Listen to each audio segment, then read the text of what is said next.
अभी हम बात करने वाले हैं कि पी रेशियो कैसे यूज़ करेंगे हम फंडामेंटल एनालिसिस में, ये समझने के लिए कि कंपनी ओवर वैल्यूड है या अंडर वैल्यूड है। फर्स्ट ऑफ ऑल, ये पी रेशियो क्या है? जैसे अभी हम विप्रो का पी रेशियो देख रहे हैं। विप्रो का पी रेशियो जैसे आप देख रहे हैं 26 है। पी रेशियो का फॉर्मूला है market cap divided by profit after tax. अब अगर किसी कंपनी का प्रॉफिट कंसिस्टेंटली बढ़ रहा है, जाहिर सी बात है कि उसका market cap which also includes the stock price वो भी कंसिस्टेंटली बढ़ना चाहिए।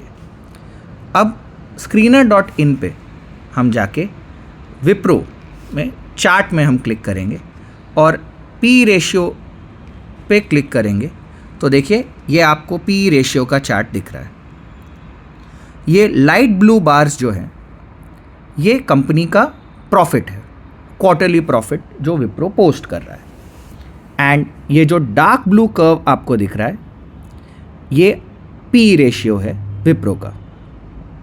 आइडियली अब ये डार्क ब्लू कर्व अगर प्रॉफिट से ज़्यादा है, जैसे ये पीरियड में था दिसंबर 2021 में, तब हम बोलते हैं कि ये स्टॉक ओवर वैल्यूड है।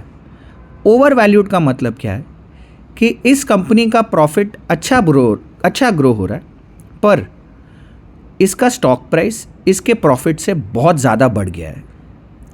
सिमिलरली जब ये डार्क ब्लू कर्व, ये आपको डॉटेड लाइन दिख रहा है बीच में, और यहाँ पे मीडियन पी रेशियो आपको दिख रहा है 18.2। जब ये डार्क ब्लू कर्व मीडियन या उसके नीचे जा रहा है डिस्पाइट कंपनी का प्रॉफिट कंसिस्टेंटली बढ़ रहा है, तब हम इसको अंडर वैल्यूड स्टॉक बोलते हैं। तो फिलहाल विप्रो का पी जैसे हमने देखा करीबन 26 के आसपास है। अब इस स्टॉक में कितना पोटेंशियल है ऊपर जाने का? करेंटली हम बोल सकते हैं विप्रो स्लाइटली अंडर वैल्यूड है, क्योंकि आप अगर देखेंगे ईपीएस जो है इस कंपनी का करीबन 32 के आसपास है, 30 और 35 के बीच में ये लास्ट बार दिखा है।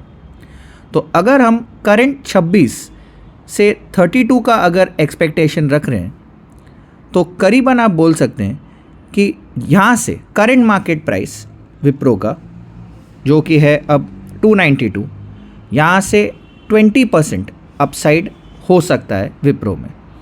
तब जाके आपका पी रेशियो 26 से 32 पे जाएगा। एक और एग्जाम्पल लेते हैं एक अंडर वैल्यूड कंपनी का। फॉर एग्जाम्पल देखते हैं बजाज फाइनेंस।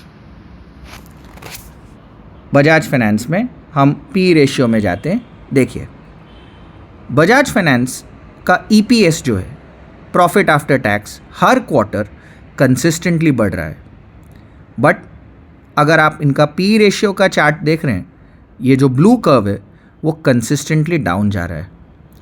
ये इंडिकेट कर रहा है कि बजाज फाइनेंस करंट प्राइस पे बहुत ही ज़्यादा अंडर वैल्यूड है। तो करंट पी रेशियो करीबन 26.8, ऑलमोस्ट 27 आप बोल सकते हैं, एंड इनका ईपीएस इज़ अप्रॉक्सीमेटली 105 है ना। तो EPS is 248।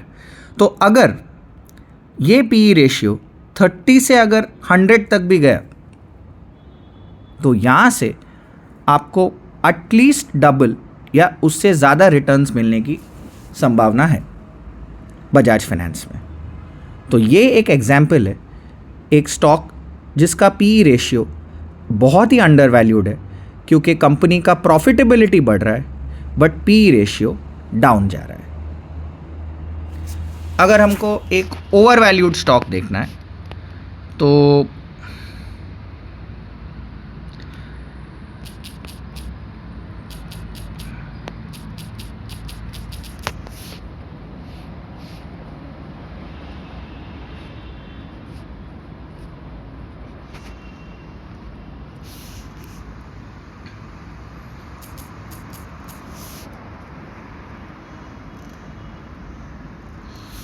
Okay, मैज़ेगॉन dock shipyard देखते हैं। आप नोटिस करिए जुलाई 2024 में पी रेशियो का जो कर्व है, डार्क ब्लू कर्व, इसके ईपीएस के कर्व के बहुत ऊपर गया था। ये आपका पहला वार्निंग साइन था कि इस स्टॉक में प्राइस करेक्शन होने का बहुत हाई चांसेस है। और देखिए जुलाई 2024 से अगर आप इसका स्टॉक प्राइस देखेंगे अच्छा खासा करेक्ट हुआ है। देखिए 28 जून को मैज़ेगॉन डॉक शिप का प्राइस था 5685, वहाँ से करेक्ट हुआ है ये 4000 तक, विच इज़ ऑलमोस्ट 30% डाउन।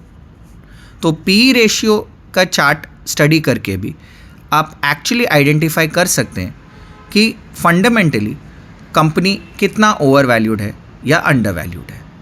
ये सिर्फ एक फैक्टर है टू डिसाइड कि फंडामेंटली कंपनी अंडर वैल्यूड है या ओवर वैल्यूड है। वैसे बहुत सारे रेशियोज़ हैं, जैसे ईवी एबिडा हुआ, प्राइस टू बुक वैल्यू हो गया, मार्केट कैप टू सेल्स हो गया, जिसके थ्रू आप फाइंड आउट कर सकते हैं कॉम्प्रिहेंसिवली कि ये कंपनी कितना अंडर वैल्यूड है या ओवर वैल्यूड है। Thank you.